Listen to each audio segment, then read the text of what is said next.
Oh, this is going to be fun. Just let you guys know.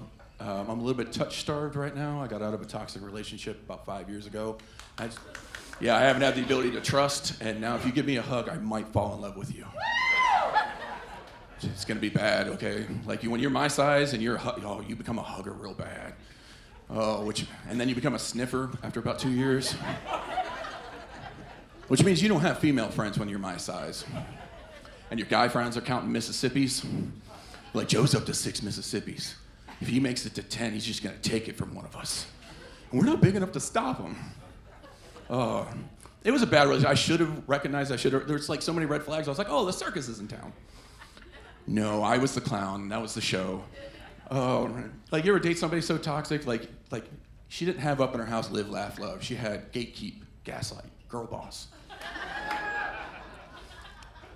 Like, our first date was at a Smash Room, which is awesome because they just give you a pair of goggles and a sledgehammer and let you go ape shit. You know what's cool about them? They let you bring your own stuff to get stuff out of you, you know? They also don't check that it's your own stuff. It was her ex-boyfriend, she said. He didn't know he was her ex-boyfriend yet. That's why he hadn't gotten his stuff. Oh, man. I should have known. Like, our second date, she took me to a voodoo shop because she wanted to make a voodoo doll and curse her coworker. I was like, how'd you even get her hair? She's like, oh, she left it on her desk and went to the bathroom. I'm like, that's not even her hair.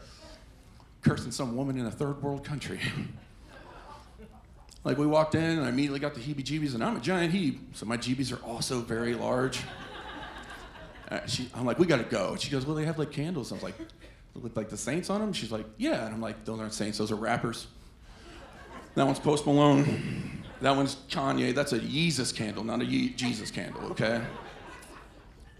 I walked out and I was like, why did you even take me there? And she's like, well, they had good reviews online. I'm like, who the fuck leaves a bad review on a voodoo shop? But she would do terrible things, you know, like not putting the cart back and not using her turn signal. She was one of those people when you go to McDonald's, waits until she's at the front of the line to decide what she's gonna eat. Just a terrible person all around, you know what I mean? And I asked her one time, I was like, how do you do that to people? And she's like, oh, I'm A-okay. And I was like, I didn't ask you how you were. I asked you how you do that. And she goes, no, I'm A-okay. I'm an agent of karma. I was like, okay, so what the fuck does that mean to you? She goes, agent of karma means when I do something terrible to somebody, it's because karma put me in their way, and they deserve it. I'm like, that's not how karma works. She's like, I know more about this. I'm a Cancer. And I'm like, you are? On society. Oh man, I had to break up with her, and like, I had to get out of there. And I did it in the worst possible way, though. It was like on her birthday,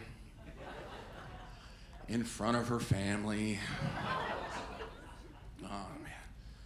You know, it's like to be at a birthday party and a woman's just crying, and she's like, how could you do this to me? I just looked at her and I thought to myself, I'm an agent of karma.